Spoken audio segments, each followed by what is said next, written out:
Hello. Hi, everyone. Welcome back to a new episode of Deploy Friday, our weekly live stream from Platform.sh, where we talk about everything interested in web development and cloud computing.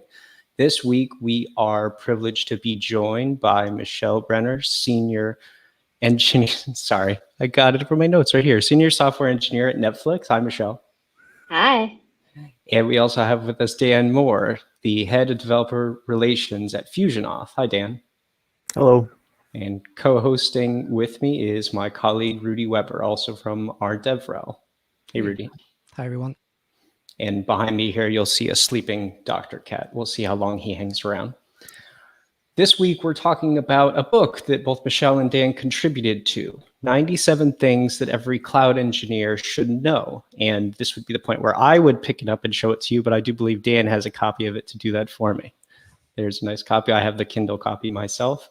So we wanted to have a little chat about what it was like maybe contributing to a project like this and what you guys wrote about and what interests you in the space nowadays. So maybe that's the best way to start. How did this book come about? Maybe start with you, Michelle. How did you get into contributing to it?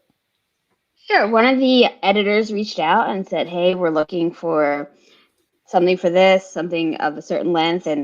And I sat down and thought about a lot of what the audience and what maybe they haven't heard before.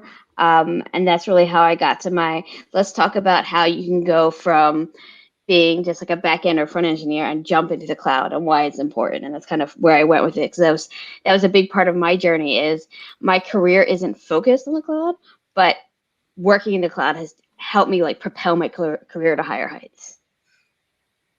Right. Okay. How about for yourself, Dan? Sure. So I actually saw a tweet from Emily, one of the editors, and said, "Oh, that sounds interesting," because I had taught AWS certification courses for a while, and some of the same questions kind of kept coming up, and I heard other things from other instructors, and that's kind of where I got my topics from, is commonly asked questions from people who were taking these certification courses, often because they were taking their first steps into what the cloud was, learning more about it. Sure. Maybe before we get into the main title and to what you guys wrote about, what was your experience working on the book? Had you ever done something like that before? No, I'll answer first. I hadn't, but I thought it was really exciting. I've one of my life goals is to write a book. And 2020 being what it is, the fact that I got to contribute to a book feels like I got that little step out of the way. It feels like, okay, now I've done the small essay. Maybe I can do a couple more small essays and make a whole book. And I feel like it's a great stepping stone. Mm-hmm. Yeah, honestly, I've actually written a couple of books, and this was super fun because obviously O'Reilly is a big name, and a lot of the other people, including Michelle, are people that are great to have my name along with. But the actual process was, I submitted it, and I don't even know if there were any edits.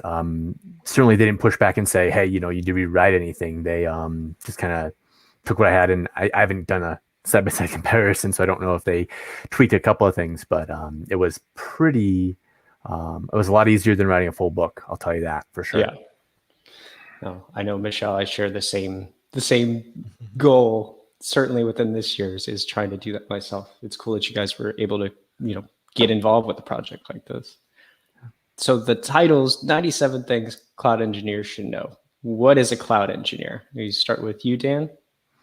Sure. So I would say that a cloud engineer is someone who works in the cloud, and that could be a public cloud or private cloud. But the idea is that you're not treating hardware as something that needs to be racked and scaled, and that you need to be concerned about. It's actually, you drive all of the hardware things that used to happen via APIs. And then there are additional levels of abstraction built on top of that, but I would say that's the fundamental thing. And so in some ways, most people are cloud engineers nowadays, whether they want to be or not. I'm going to change it a little bit and say it's anyone who wants their application not on their computer. and more widely available. Either, if even whether it's at a company internally you're putting on the private cloud for people to see, or externally for the whole world to try. It's just kind of getting it out there and being more widely available access. So Michelle, would that I think I love that definition because it's kind of more ecumenical. Would that mean that someone who just is just publishing a web page, are they a cloud engineer? Kind of in that? I think if they're using cloud tools and getting it out there, they can be, because they're worried about all the same things. Sure. You're worried about keeping the website up, keeping it updated, all that stuff, whether they're using super user-friendly tools or they're using CloudFormation. They're doing the same. Oh, shade at CloudFormation. Nice. Snap. Sorry, I cut you off. I'm sorry. Okay. No, yeah, I think there's a wide variety of things, and that's kind of what I got to in the book, is that it a little bit democratizes this thing that is very difficult. And when I started in technology 10 years ago, seemed entirely impossible.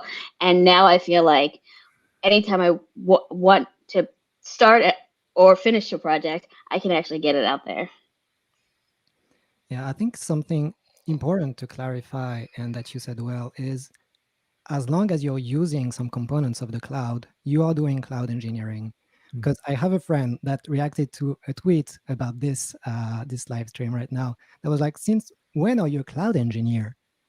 And because he knows me as a mostly front-end or back-end engineer, but not cloud. But it's important to realize that no matter where your application ends up running, as long as it's not on your computer and you have some cloud infrastructure going on, you have to know something about cloud engineering.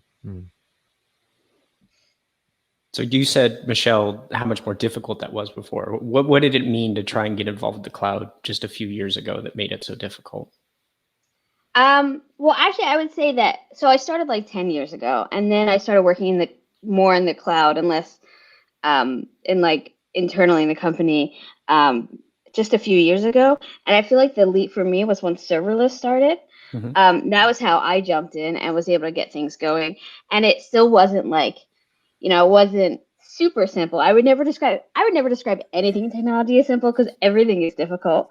But it's definitely easier than understanding what a VPC was, right? Just getting a Lambda up there, kind of understanding how that works, and then building out being able to build out an API a lot faster than building out a system. It really was able to kind of get me over that this is too hard to do hump. Where it's I have to learn too many words to do this, versus okay, I only have to learn this little bit to at least get a simple endpoint with a simple database up.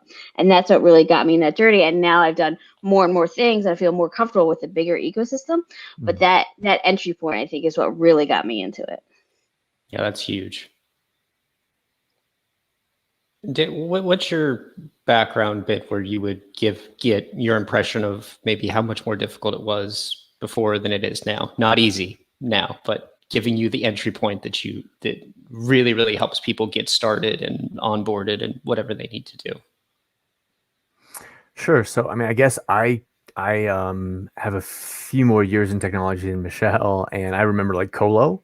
And so I remember dealing with a vendor trying to find space to have a server racked, and for an application that I was helping support. And it was, a 3-year commitment, lots of money, trying to shop around. It was apples to oranges, not a lot of clarity in the market. And then I remember S3, the first time I interacted with S3 in 2009 or something like that, 2009. And just how simple it was to call an API. You have a credit card on file, you call an API and you're just done. And you don't worry about scaling. You don't worry about, because we actually had a situation once where I had a database that I wasn't taking good care of, and it actually started to run out of disk. And that was super painful because it kind of impacted a bunch of other features we were building. And S3 was something that you just didn't have to worry about. And so that was kind of my go-to moment of, and it's definitely at a lower level of abstraction, but than what Michelle went through, but still oh my gosh, this is something that I can totally take off my plate and push to somebody else's, so it can be someone else's problem, and it will never be my problem again to run out of disk space for storing images, which is the use case we had. It's interesting. I came from the opposite world where like I was starting with coding, and if I needed anything, I would have to go to someone else. If they were busy, it just wouldn't happen. And I didn't like their job was so complicated. It's not like I could just be like, oh, tell me how to do this, right? But once it got easier for me to do it myself, it's so empowering, right? Like, and you still obviously you still need those experts. You need to build that expertise, but there's a lot easier to like get started and click through tutorials and the console than to spin up a whole server by yourself. And the whole self-service aspect is just so freeing. I mean, you obviously need controls around it in some scenarios, right? You don't want.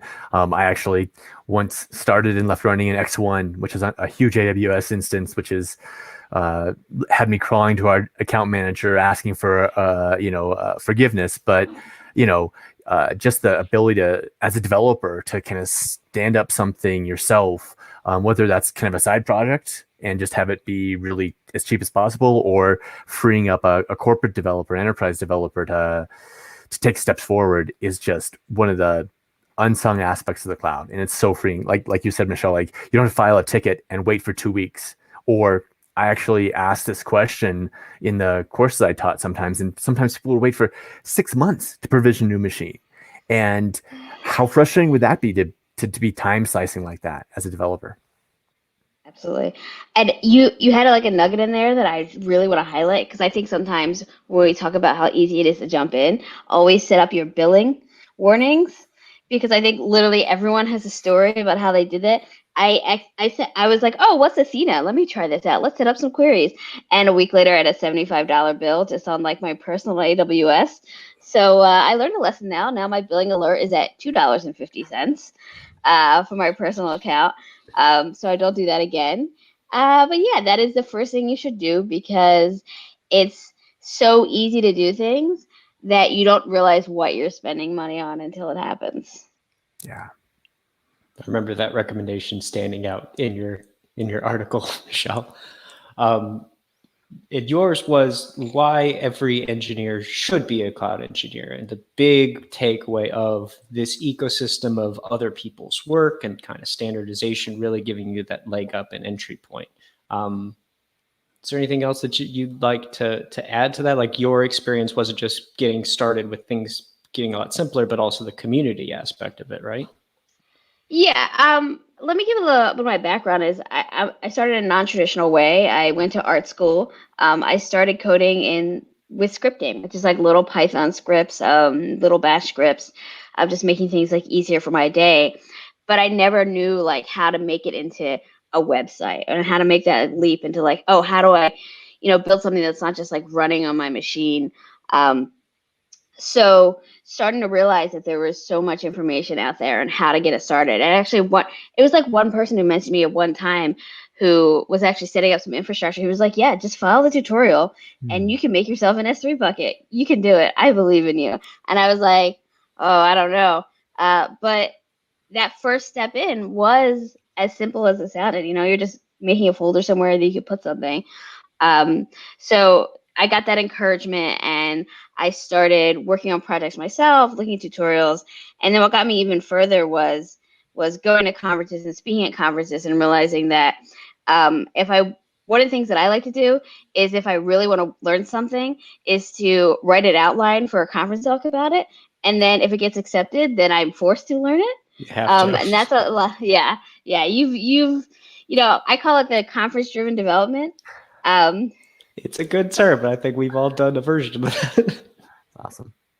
Yeah, because it's, there's your day to day, but there's also that like expansion when you get, and it's not always what's best for the company is the most interesting you want to learn right now, and you shouldn't try to like shoehorn that in, right? So if there's ways for you to do interesting projects on your own for other reasons, that's how I always found it more interesting. So I was like, hey, I want to learn more about deployment so I can be better at my job in general, but there was no like deployment task. So I was like, oh, let me explore this serverless. Let me explore how to do it. And then I was able to bring that back in my day job.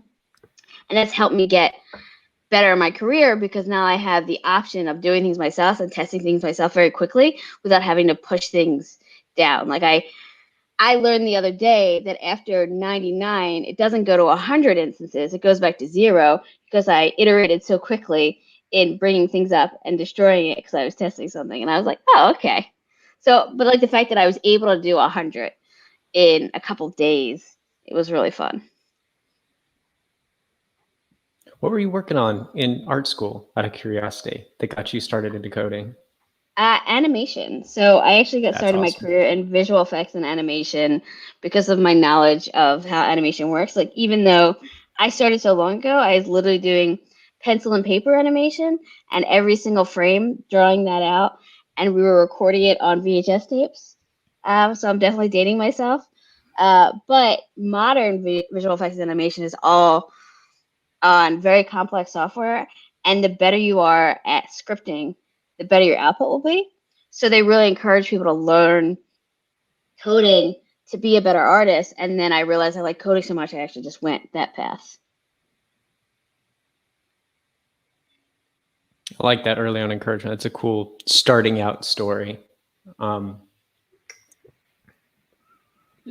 your contribution to it sort of, I think, connects with this same idea. So you have a community of tools, but then you have services at your disposal that you're not responsible, like you said in your previous example, of keeping up to date, of even connecting in the first place, or spawning up in the first place. It's just a lot of more connect and play type of experience with managed services. And I think there was a plea in your title. Use managed services, please. Could you tell us a little about your experience and how you would define managed services?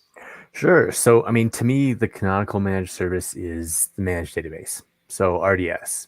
And I have been responsible for care and feeding of MySQL instances, replication between two instances. And I can tell you it's very possible. It's not rocket science, but it's not very pleasant. And so the reason why I wrote that plea as one of the things that I think every cloud engineer should know is that it lets you think at a higher level of abstraction. I mean, it's very similar to libraries that we're all familiar with, or frameworks. React means that you don't have to, well, I should be careful here because I'm not really a front end person. Rails means that there's a whole slew of things about web development you just don't have to think about at all.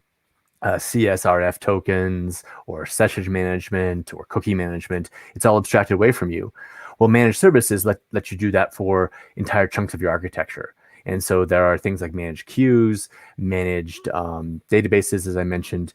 And it's just so exciting to me as a developer to be able to let something that was previously, a highly specialized job still be taken care of by specialists, because the people who build RDS, have no doubt that they are absolute specialists at managing those databases. But I get the access to those people at a very economical price, and I just don't have to worry about things. And then I can focus on building things that only I could build, as opposed to, a database backup system that every other person had to implement because they didn't want their database to get lost.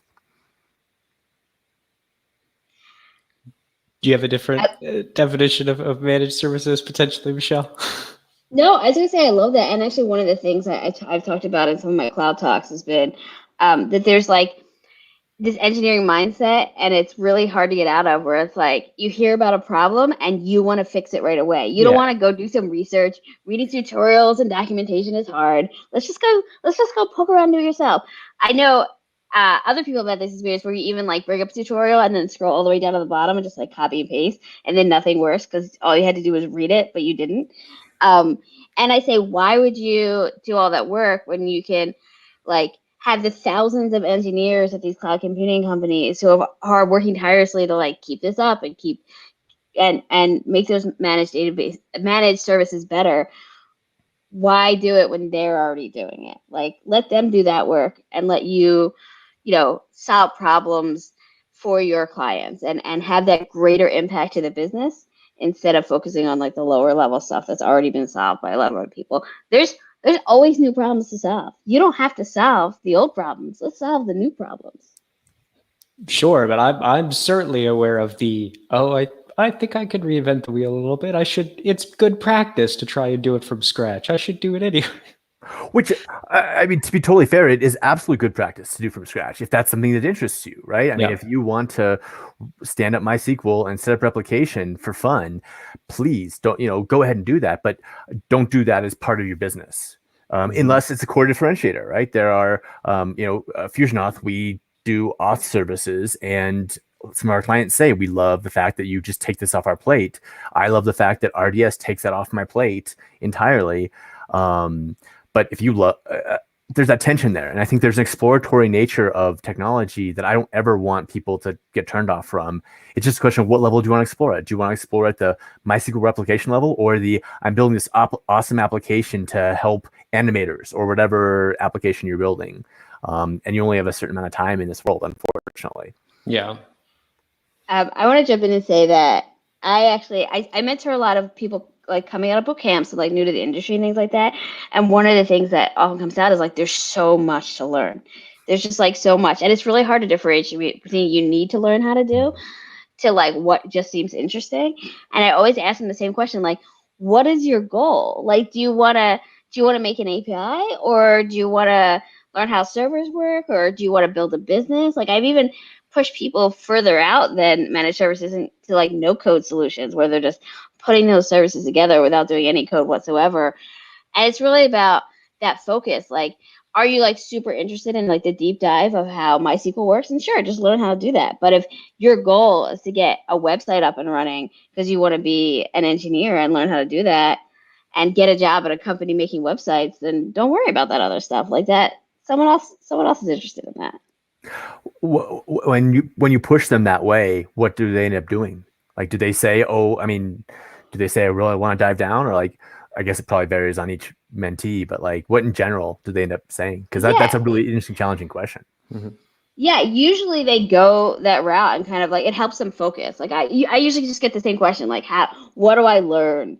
Like someone told me Python, someone told me Ruby, and someone told me this. And I'm like, well, languages are different and they're for different goals, right? Like I would, like I often recommend Python because it's an easy like scripting language if you want to learn just to like jump in. Like I want to be able to write something that runs in 5 minutes. Like, oh, why not, do a little scripting or do a little bash. Like you'll run something in 5 minutes and then you get that feeling of success.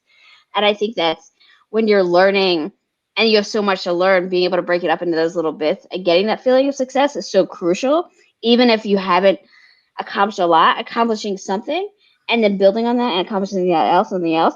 And I tend to get people to like start in that like middle ground, right? And then like work your way out once you figure out what interests you. Like just get something running and then see like, oh, I could put some fancy design on that, or ooh, I can try out different databases on that. But like just to start, use whatever's easiest and then iterate on top of that. Thanks. I love that. Me too. Presumably that's gotten a lot easier from a mentor role with this ecosystem of all these tools and services that are available and all these tools. Yeah, absolutely. There's just so many options from, like I keep mentioning serverless because that's the way I got in and that I find very interesting. That's usually the way I tell people to start when they're like, okay, I want to build this API. I'm like, well, just jump in and have something up. Like, it's funny because I also get people like, oh, what about cold start? I'm like, okay, but like the only person using this right now is you. Let's worry about 1 million users later. Like I've even once you get to like bigger projects and bigger companies, you need to worry about like, oh, this might time out in 15 minutes. Oh, this might take an extra second to launch. But like when you're first starting, like start with the get it to work and don't worry about, like, that's one of the other things too. Like people worry about like, oh, how do I get it to high availability and get it to scale? And I'm like, well, that's important at your company. But at your personal project, just like have an endpoint that you can send me that works and you'll be so happy. And then, you know what? If you have too many users and it breaks, that's a great problem. Then you can add some load balancers in there. And a very unlikely one, unfortunately, right? I mean, there's so many projects I've built or side projects I've had that I thought were great ideas and no one else, or few people did. Yeah. So we've talked about how easy it has been for to get started, but have you encountered any issues or main problems that you've seen happening over and over again where people want to get started learning all of that? I've got one that I've complained to many cloud computing companies about this individually to see if I can get this fixed. But one of the things is that the documentation is very comprehensive. If say I'm gonna pick on CloudFormation again. If I go to CloudFormation and I say what are all the flags, I can see all of them and like a great like here's what each one of them does. But if I say okay, I want to launch DynamoDB with SQS and do this thing, like the story isn't there. And we kind of rely on the community. So I often tell people to start with Googling the actual story you want to create, and you'll find these like great stories in blog articles and talks.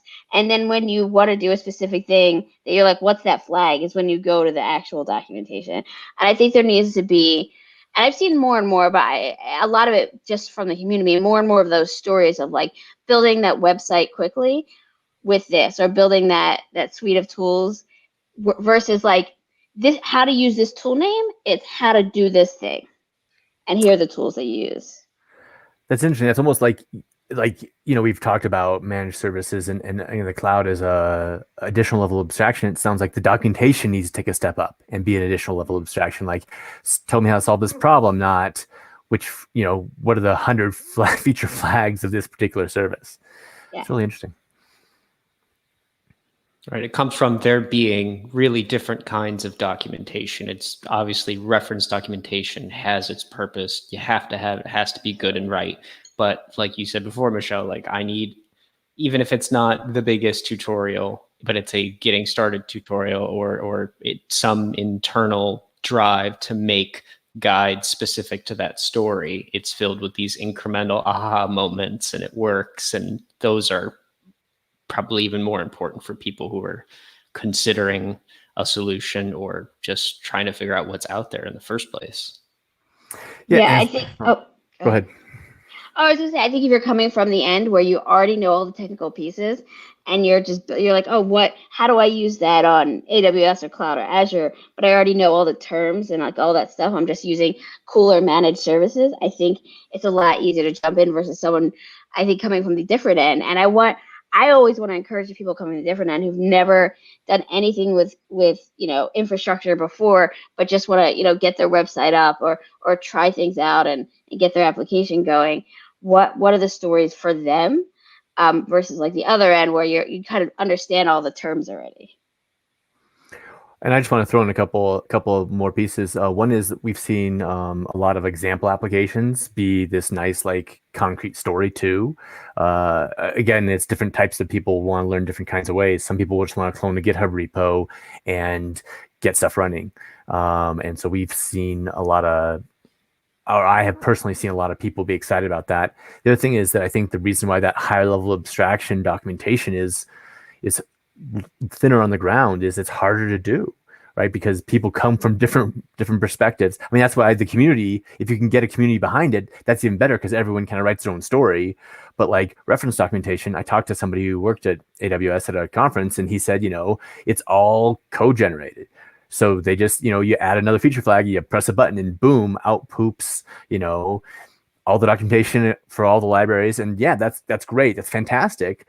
But like, imagine doing it with a guide that's like real English. I mean, I guess maybe with GPT-3, you might be able to do something like that. I don't know. That's beyond my scope of expertise. But so I'm not saying that to excuse it. I just think that's an explanation for it. But I do think it's a tremendous opportunity. And I've seen several providers really write great documentation, and that really elevates their whole game. So actually, Dan, I have a question for you since you've written so much. How has writing so many books and being able to explain things well helped you be a better engineer? Well, I think that it depends on what level of engineer you are. Lots of times, I think when you start out, and this is probably where some of your mentees are, is it's just about execution. But I think as soon as you move past the pure execution phase where you're like working on tickets, you need to communicate with people. And writing is one of the main ways. Obviously, talking, video is a great way too, but writing is just way scalable and, not time bound in the same way. And so I found that continually writing, and I've been blogging since 2003. and some of my old blogs make me cringe a little bit, but some I still like to point to. And just kind of that, just like with coding, right? The more you do it, the better you're going to be. The more you try to communicate kind of complicated, slippery, ethereal items, the better you're going to be at it. So I guess the short answer to your question is, I don't know how it makes you a better coder, but it makes you a better programmer or developer or software engineer, because communication is so much more important than I thought it was when I was starting out. I want to hear writing tips. Do you start out, well, like, how do you start out? You've identified a story you want to focus on, or maybe something you've worked on recently with Fusion, or on this project or the other book that came out this year. Where do you start out? What is that process like for you? Yeah, so I think that it really depends on, well, this gets back to Michelle's point, where her point for her mentees is, what are your goals? And a lot of my goals for my writing are self-satisfaction. And if it helps other people, awesome. But lots of times I'll write to scratch an itch. So my latest blog post was, I encountered this error when I was in Firefox with Slack. And I don't know, and I dug it out and I solved the problem. And I said, this is interesting. I'm going to document this just in case other people want to do this, want to solve this problem. So there's that kind of writing. I think there's other writing where you're really talking to other people. And there, I think, I don't know whether any of you have heard of Amy Hoy or 30 by 500. I can't say I have. Okay. So she's she worked early in the Rails community and then also in the JavaScript community, and is big on kind of entrepreneurial engineers. And she basically says, I'm paraphrasing and I'm probably going to butcher it, that basically people are telling you what they want and you just need to find out. And so I think if you're writing for other people, you need to do the research. Again, back to research being less fun than just diving in and starting something. But you need to do the research, find out what questions people are asking, and then answer them, and people will come to you. I mean, if you're writing, again, for a kind of a large audience with SEO in mind, or even just solving problems for your product. So those are the two approaches that I would take, kind of at a higher level. Something I also like about writing, especially about technical subjects, is those moments where you realize that yourself, there is something here you don't fully understand, and it forces you to dig even more. And then you're like, so I actually wrote something to teach people, and I also taught myself. And so that's this feedback loop that you kind of have with yourself that keeps you keep on getting better just by telling others too. So yeah, I mean, when we're talking, we can kind of hand wave a little bit, but writing doesn't let you. Good writing, I mean, obviously you can write unclearly too, but good writing, especially good technical writing, doesn't let you hand wave. I mean, you have to really understand everything. It is a little bit like that conference-driven development, again, to kind of reference something Michelle said. But you could totally do, I don't know what the catchphrase would be, writing-driven learning or something like that. But I love that concept of the feedback loop. Yeah, definitely. One of the things I think writing out tutorials really helps me with is remembering all the steps. I mean, a lot of it is audience driven, and I really love inspiring people and kind of bringing down that gatekeeping and getting hey, this is really hard, but you can do it. And here's how to get started and how to make it a little less hard for you. But the other thing I encourage people to do is once you do something, you've probably trialed and errored it a lot, and you might not know all the steps you did to get it. So just delete what you did and try to do it again. Delete that application, that tutorial, and then do it again and write down on the steps. And applying that to my work has been very helpful, because you really see all the pieces and learn them really well when you're trying to explain them. So, because if you miss a piece, it won't work. And then, your live demo will be really funny for everyone else. Beware the live demo. You always got to beware the live demo. Sure. I know what you're talking about, Rudy. That is a really satisfying feeling, to feel like you've dug something out and gained some greater understanding, so that you can convey the message you're talking about, Michelle. This is kind of funky, but you can do it. Tell me a little bit about FusionAuth. I admit I don't know a whole lot about the company that you work for. How does it fit into this conversation of what you provide people? Sure. So it's a authentication as a service provider. And so Auth0 and Okta have been in the news a little bit today, last couple of days, and we provide an alternative to them. So it's an OAuth2, OIDC, SAML server, but the big takeaway is that if you need a user management system, there are many options out there. We are one, and you can drop us in, and we will take care of your user management issues in terms of security, passwords, compliance, adding roles to users, and then kind of some API stuff too. Great. So what's your head of developer relations? So we go this writing conversation. What are the kind of quirky things you're finding people encountering with it, either getting used to working with Fusion Auth or the problems in authentication that you're enjoying writing about these days? Sure. So authentication is one of those things that we all deal with. We all had to log on to this application, and we find that it's actually kind of surprisingly complex. But you want to put a nice, like, easy interface in front of it. And just like databases, right? The stuff that goes into, I actually went to a talk once where someone talked about what indexes actually do on the file system. And it was fascinating, but it's all abstracted away for me by writing a SQL statement or, an active record query. So anyway, the other thing about authentication is, and the reason why it's a problem with outsourcing, is that there's just so many different ways into it. And if you,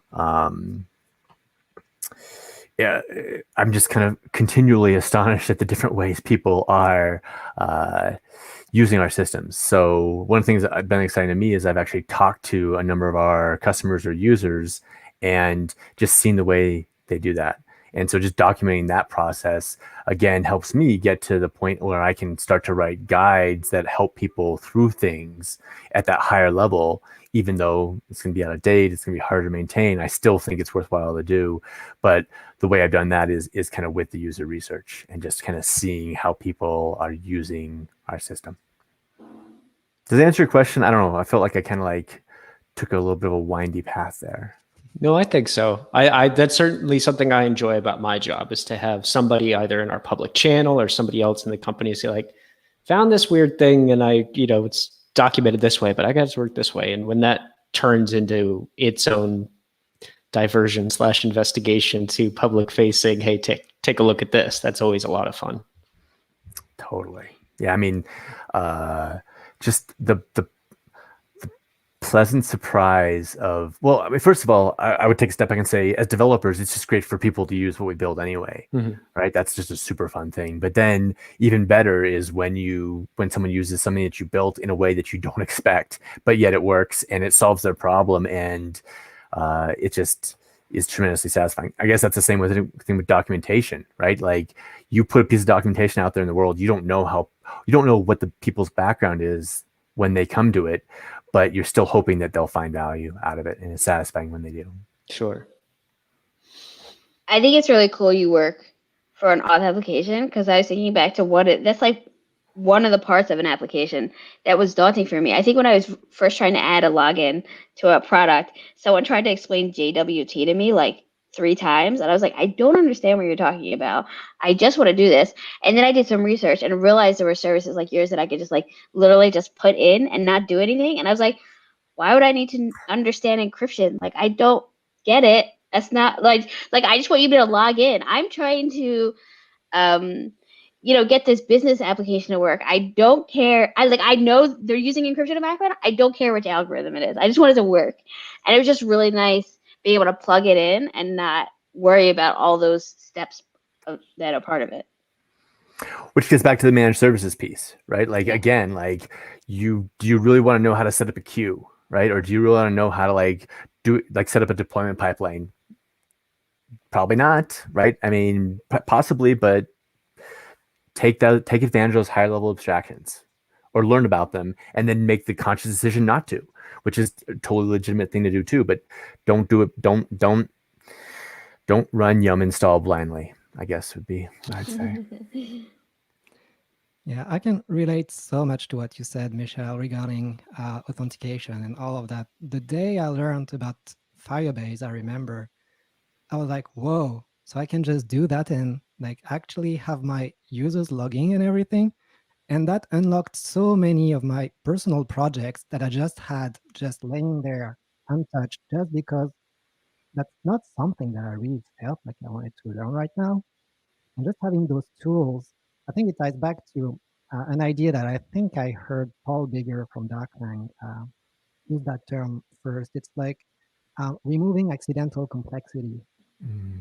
The idea of just plugging like the composition of different set of abstractions that you can use so you can focus only on your application code and remove all the accidental complexity from your features. I think that's the most empowering thing that the cloud allowed in the last few years. I really like the removing accidental complexity because I think about, if you have to manage everything, you can only get this much done because you can only keep so many services and how they work in your brain at one time. Like you can't remember everything, but so you're just outsourcing, right? Like you're making sure that different parts of your service, if they break, you can call someone instead of you having to learn how that works all the time. And I think that's just so powerful and really enhances your impact the same way writing does, and where a million people can read what you wrote. We can only have so many conference talks and so many conversations, but having something out there and printed or having something recorded just really expands that impact versus that one-on-one, mentoring, which I still love, but it doesn't have the same explosion of impact. So I definitely want to adjust it kind of like that composition piece. And I remember I was working in like late 2000s and was kind of frustrated because I was working on a system that felt like I wasn't really coding. I was just assembling things. And I feel like the cloud engineer piece the cloud's gotten sufficiently complex, or maybe I've matured in my feelings, but I don't feel like I'm just someone assembling things anymore. Like, yes, you still do pieces of that, but there's so much more value you can add on top of it that it feels like I'm using it as an accelerant rather than just feeling like someone who is a mechanic. Not that there's anything wrong with being a mechanic, but that was how I felt in the late 2000s in this particular system. And I definitely want to address that because I think that's why some people shy away from managed services, right? They're like, no, it's out of my control. That means that it's going to, that's a bad thing. And there is a trade-off. There's absolutely a trade-off. But in my mind and in my experience, in terms of time to market, in terms of organizational complexity, in terms of my peace of mind when I'm holding a pager, which I don't do anymore, but I have done in the past, it just is a trade-off I'm willing to make. I think from my perspective, since I'm a very bad driver, and I like to put that in other people's hands. Like I don't know anything about my car. And I think about that when I'm like flying too. I'm like, I know some people are love to drive and be in control, but I'm more of the, I'm flying. I don't have to do anything. I'm not in charge of this. Fantastic. Because I'm not the expert at this, right? So just giving up that control and getting that sense of like relaxation is like, from my perspective, it's awesome that it's someone else's problem, because then they can be the expert on that. How much of the, maybe you said a little bit less one-on-one mentorship these days, and more the goal is the broader impact. How much of that are you doing where you work now, of onboarding people who are just getting started? Do you feel like that's a friction that you have to overcome, that sort of trust in how a particular piece works rather than the desire to get in and be a mechanic on it when mentoring those kinds of people?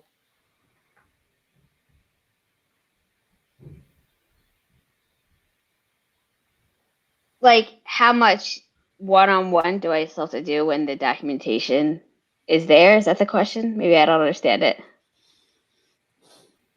Yeah, I guess that's a good place to start with it. I mean, you say you still like the one-on-one mentorship. Maybe what's that experience like for you nowadays within your current position at Netflix to start off with? Yeah, I would say it's not just in Netflix, it's just kind of like in life. And that's actually where most of my mentorship goes. While like there's how to say it? So like, I like to have that broader impact, but that one-on-one talking is just like it's like a fun thing I do every once in a while, and I put very strict boundaries on it because obviously I have a lot to do. I have a life as well. I have a lot of Netflix to watch. It's very important. I got to watch all the originals, or my coworkers will make fun of me. So I do often repeat myself with mentees, especially new up and coming people. But that's okay because I really enjoy that connection and like having that conversation. But I often don't have to have a lot of follow up conversations because it's just kind of kickstarting them where they're at. And I don't have a ton of like ongoing mentorship. It's more like one off conversations because I can say, here's the resources for your problem right now, and you can call me in like 3 months if you're stuck again. But I think it's just having that connection with people. And I feel like people who are stuck and have done so much Googling, sometimes you just need to have a conversation. And I think how that actually at work, I'll talk about the 15-minute rule because that was something I learned in my first job that I thought was super amazing, is that it can be really easy to like get stuck in this rabbit hole of like Googling and Stack Overflow and trying things out and just like hitting your head against the wall when someone might actually know the answer, or even just explaining the problem to someone can help you figure it out. So even though there is all this documentation and there are people, that putting out all this content, if you have access to resources like coworkers who know things, go talk to them when you get stuck. And then you'll learn more, and encourage people to talk to you, because expertise isn't like this straight line. It's like this cloud of random stuff that everyone knows. And like, there's just like different things that different people know. I've recently needed a lot of help with learning about Docker, but I'm one of the experts on how animation rendering works, because that's something I've done a really long time, and that's kind of like super obscure. But like, there's other people on my team who are Docker experts, and I can go to them and they can ask me how rendering works and how that's worked for the past 10 years. And I think it's important to work on having impact for general things, but don't forget that you can have conversations with people if you have access to those resources, because they're still very valuable. And Michelle, you start out with the 15-minute rule, which I don't think you ever made explicit. Do you want to make explicit? Yeah, sorry. 15-minute rule. If you spend 15 minutes looking something up and you can't get anywhere with it, you've made no progress, go ask someone. That was the rule my boss taught me in my first job.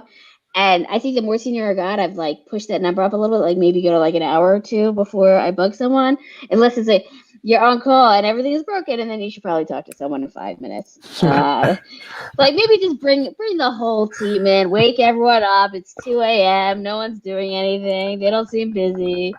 But yeah, like don't worry about, like, if something's not working, sometimes a quick conversation can get you over that hump. And then you can use that as inspiration for creating your own content. You'd be like, oh, this was the missing piece in this puzzle. I had to go ask someone about this and use their expertise. Let me write it down to the next person. But I don't think that cycle will ever end, because there's always new technology and there's always more expertise, and everyone's always taking their own like winding path. Like the fact that I never touched Docker until like a couple months ago is surprising to people, because they've been using Docker for a really long time. But it's just, it just didn't apply to what I was doing, right? So other people have different expertise. And I would say a couple of things more about that. I'd piggyback on that. Like, I'd say expertise actually decays over time too. You touch on, Docker and you learn it a lot, and then you move to a different job and you're not using Docker, and then suddenly it decays over time.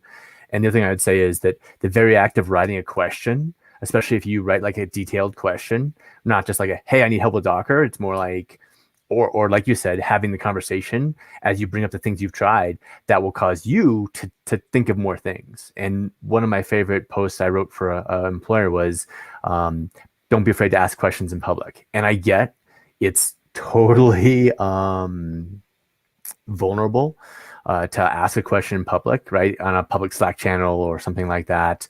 But everyone else benefits when someone else answers that question. You don't know who's going to come in and answer that question. And the very act of writing that question means that you're probably solving a problem or identifying a problem that 10 other people have, or some other number of people have. Yeah. And you touched on something about vulnerability. It can be very difficult to show that you don't know something, depending on what the psychological safety is of that forum, right? So you could always start with, I like to build trusted advisors. Like I have my crew of Python engineers that I message every time I have a question. And starting with that small group of trusted people and hopefully growing that trust within your coworkers can give you that confidence to say, hey, no one in this room knows how to do this. Let's go to the public forums. Let's go to this community. And I think that's how you can grow in that trust of like, hey, people will actually answer your questions and they won't, make fun of you for not knowing things, hopefully. And if they do, I'll go beat them up for you. That's a great technique for sure. And I mean, Yeah. I've been lucky enough that, I mean, I'm only thinking last 5 years when I've been relatively senior. And so I totally realize that's a position of relative kind of power. And I think in that position, it's even more important to show yourself that you're vulnerable. But if you're starting out and you're not comfortable, having a trusted advisor network is a great way to get some of the benefits without becoming, putting yourself in a position you don't want to be in. Yeah, absolutely. How have you, or how do you think about communicating to people below you, Dan, that it is a trusted environment where they can ask the potentially completely wrong question to then get it morphed by the community to get to the thing they're trying to figure out in the first place? How do you think about making that community seem safe enough to ask whatever they need to? Sure. I mean, so there's the things you say and the things you do. The best thing I think is to ask those questions yourself, right? To be vulnerable yourself, to post those questions and say, gosh, I don't know how to do this. I'm a big fan. I haven't heard it called the 15-minute rule. I tend to do the 30-minute rule. But, just setting boundaries and guidelines and saying, hey, you're an engineer. You want to solve this problem by yourself. I get it, but it's better for you and for the team if you don't. And then when they actually do answer the question, you or ask the question, you have to carve out time to do that. And when I was an engineering manager, I thought of my time. My time was, if I could code, that was awesome. But really my time was to leverage, to be a force multiplier for everybody else on my team. And so if someone asked a question, I tried, unless I was like dealing with an outage or something like that, I tried to stop what I was doing and respond. And a fair response is, hey, I'm in the middle of something else. Can I talk to you in 15 minutes? That's a totally legitimate response. But if someone asks something in a public Slack channel and they don't get, and all I see is crickets, that is not gonna encourage them to post in the future. It just isn't. I don't know, Michelle, do you have any tips on that? I was gonna say that, like, for me, my job is to help artists make movies. My job isn't to be, the be all expert on everything. And if I spend all my time just learning what's interesting and like growing my skills and the artist can't work, that's bad. I should be fired. Like that's not how, so that's always my mindset. Like what's best for the people who are having. So I worked in entertainment almost my whole career. And for me, it's always like when an artist calls me because something is broken, this is the worst part of their day, right? Like they don't want to talk to me. They've got a deadline. They've been working 12 hours. And in the beginning of my career, I was actually working the night shift. So I was working 4 p.m. to 1 a.m. So it was like the worst when they had to call me, in the middle of the night. So it's all about how can I solve their problems and how can I architect things in a way that these problems don't happen in the future. So it's like finding that balance and making sure to pull in all my resources so I can do that. And then knowing that, like, well, if I'm thinking like, oh, I don't want to ask these questions, everyone's gonna think I'm stupid, I don't know things. Like, well, is this hurting the people I care about, or is it helping them? Right? So it's hurting them if I don't have the knowledge to solve their problems. So I might as well ask. And it's tough because there are definitely situations where people are like, what is wrong with you? Why would you ask this question? The story I tell all the time is that someone made me cry in an interview because they asked me a question and I was like, I don't know what that term is. And they were like, how could you not know what that term is? I was like, I don't know. I went to art school. Like, I don't know what to tell you. Like, I know how to do things. I don't always know your term for it. And it's something actually we talked about before we got on here, is that like terms can have different meaning depending on how you learn them. Words are like overloaded all the time. And sometimes you need to explain what you're talking about. And if you're not, willing to do that, or you have bad experiences, I think that creates a really terrible atmosphere. And maybe if your coworkers aren't doing that, or the community is not helping you, either if you don't want to put the time into fixing it, maybe that's not the right place for you. Because I feel like that's a really hard place to grow if you don't feel comfortable asking questions, and you might feel like, oh, everyone knows this. It's like, well, I know lots of things. I just don't know this particular thing today. How about you, Rudy? I don't know. What's your experience when people come with JavaScript questions? You certainly know way more than I do. I see you in our internal JavaScript channel all the time. You've got opinions. What do you do about somebody comes in there? What do you think? Well, JavaScript, there is this division in the community even where there are so many different ways of doing the same things and people have their own opinions. So it's kind of hard to not fall in this discussion of, yes, this works, but this is not the right way. And so it's super important to try not to go towards that route and to stay in the, this is a possible way and this works and everybody has their opinion and feel free to have yours. This is how I would explain it. And I sometimes feels like I'm walking on eggshells, like you don't really know how to start, especially with all those frameworks wars that are raging every 2 days or every day, actually, because there's a new framework every day in the JavaScript world. So yeah, that's always something new, always something to argue about or to discuss. So it's definitely funny to discuss just in general in the JavaScript community, just because all of those different opinions, as long as it stays a constructive conversation, which is not always super easy. Actually, that's really interesting. You said something that I thought I want to like draw out a little further, is the beginner's mindset. I think that like the further you get in your career, the more important it is for you to keep that mindset and be like, oh, you're doing it this way. Interesting. What can I learn?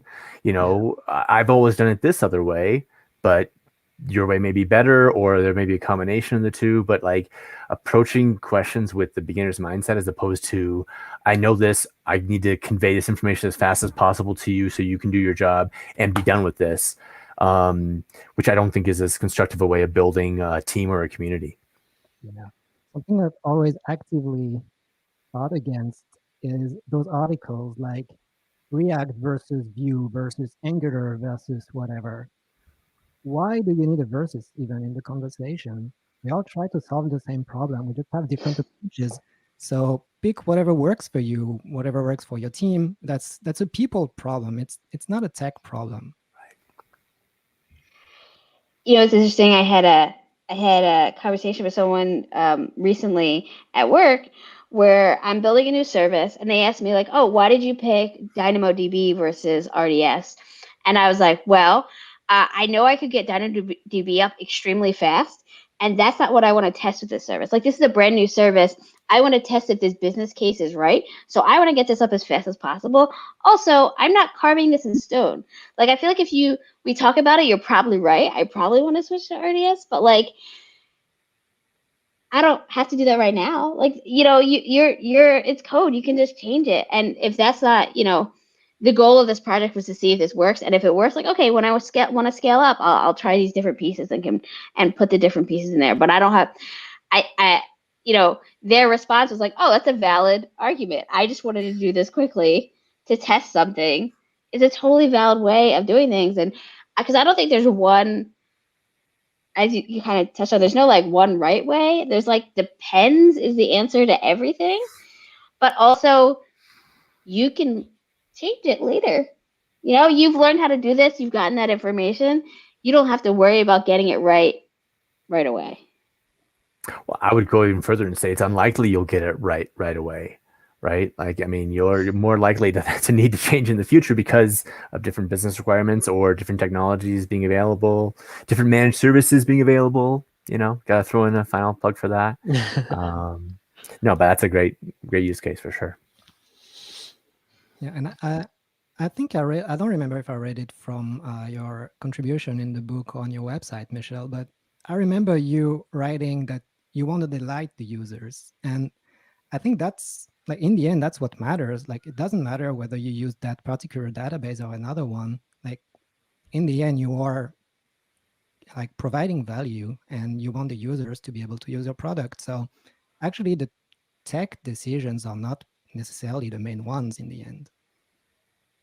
Yeah, absolutely. I always say get it out to the users as fast as possible. Whether it's, you're writing an API, you want the UI folks to be able to to consume it, or whether you're making something that's going right to outside users, because you'll never know really if people like something. Like people tell you what they want, but they don't really know until they use it. Like that, you never know. So like, just get out the like hackiest, best thing you can do, see if people like it, and then iterate on that. That's how I approach, every project. I just finished like a 6-week mega sprint of like 3 little 2-week sprints. And I was like, the goal of this is to get the hackiest thing out possible with the most managed services and get people using it. And people liked it. And now I have my next sprint is production readiness, like adding all the things that, we could have done in the beginning, but it would have taken longer, and I wouldn't have proven the concept out. Well, I hate to be the guy, but we're at the end of our hour. I really enjoyed this conversation, and thank you both sincerely for coming on the show. For everybody watching, again, the book is 97 Things Every Cloud Engineer Should Know. I think, Dan, there we go. There's also a link in the description below. Thank you, Michelle. Thank you, Dan. Thank you, Rudy. And thank you, everybody, for watching. Join us next week for Deploy Friday, where we'll be talking about the Jetty framework, and I will be doing that with Robert Douglas. Thank you again, guys. Have a great rest of your day and a great weekend. And take care, everyone. Thanks. Bye. Bye.